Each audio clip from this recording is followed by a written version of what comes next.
Good morning student. हम लोग चल रहे थे किसके बारे में? तो हम लोग चल रहे थे बच्चों जीवाणुओं का आर्थिक महत्व, बैक्टीरिया का आर्थिक महत्व। इसमें हमने कल पढ़ा था, क्या क्या पढ़ा था? ये नाइट्रोजन स्थिरीकरक का काम करते हैं और स्ट्रेप्टोकोकस लैक्टी दही बनाने में, और हमने और भी बताए थे एसिटोबैक्टर एसिटी दूध से दही बनाने में, वो शर्करा को आपके क्या बनाने में, गन्ने के रस से सिरका बनाने में। अब जब कोई चीज़ का आर्थिक महत्व का मतलब ये नहीं बच्चों, आर्थिक महत्व का मतलब देखो पैसा आए, कुछ फैक्ट्री में काम लगे, कहीं कुछ मिले, है ना। लेकिन कुछ हानिकारक भी होते हैं, तो हानियां भी लिखेंगे जब जब आर्थिक महत्व लिखेंगे। कुछ लॉज भी बताएंगे इनके, देखेंगे लॉज कौन से हैं बच्चों। जीवाणुओं के हानिकारक निम्नलिखित प्रभाव हैं, ठीक है। ये हेडिंग डाल लीजिएगा, क्या हेडिंग आपकी? जीवाणुओं के हानिकारक प्रभाव, है ना, हानिकारक है ना, जीवाणुओं के हानिकारक प्रभाव, है ना, निम्नलिखित। इसके बाद क्या क्या है भाई? जीवाणु मनुष्य में अनेक रोग, जैसे निमोनिया, ये याद रखना, जीवाणु जनित रोग हैं सारे।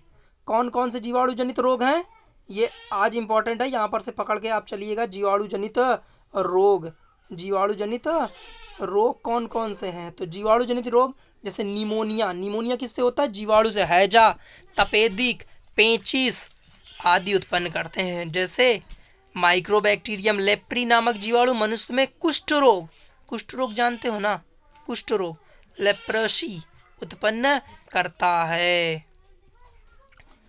जीवाणु में मनुष्य में जो निमोनिया है, टाइफाइड है, हैजा है, तपेदिक है, पेचिस है ये, और माइक्रोबैक्टीरियम लेप्री नामक क्या करता है? कुष्ठ रोग उत्पन्न करता है। इसके बाद कुछ जीवाणु पादप में भी बीमारी पैदा करते हैं, जैसे जैंथोमोनास सिट्री, क्या नाम है इसका? जैंथोमोनास सिट्री। क्या काम करता है ये जैंथोमोनास सिट्री? नींबू में सिट्रस कैंकर रोग उत्पन्न करता है। मोस्ट इंपॉर्टेंट, नींबू में सिट्रस कैंकर रोग कौन उत्पन्न करता है? तो जैंथोमोनास सिट्री उत्पन्न करता है, ठीक है, ये इतना याद रखना है। अगला पॉइंट जो हमारा कि माइकोप्लाज्मा किसे कहते हैं, पेपर में आता है बच्चों की माइकोप्लाज्मा किसे कहते हैं। क्या आएगा पेपर में? माइकोप्लाज्मा किसे कहते हैं।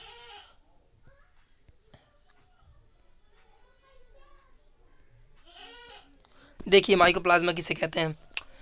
सबसे सरल तथा सबसे सूक्ष्म प्रोकैरियोटिक जीव हैं। माइकोप्लाज्मा क्या होते हैं? सबसे सरल होंगे और सबसे सूक्ष्म जीव होंगे। मोस्ट इंपॉर्टेंट, सबसे सूक्ष्म क्या है? माइकोप्लाज्मा। प्रोकैरियोटिक, प्रोकैरियोटिक का मतलब हो गया बैक्टीरिया के यानी मोनेरा जगत का। ये कोशिका भित्ति रहित होते हैं, यानी इनमें कोशिका भित्ति नहीं पाई जाती। इतने छोटे होते हैं कि सेलवाल तक नहीं होती, जैसे मनुष्य के जंतुओं की कोशिकाओं में भी सेलवाल नहीं होती, तो इनमें भी कोशिका भित्ति नहीं होती, जो ऑक्सीजन के बिना भी जीवित रह सकते हैं।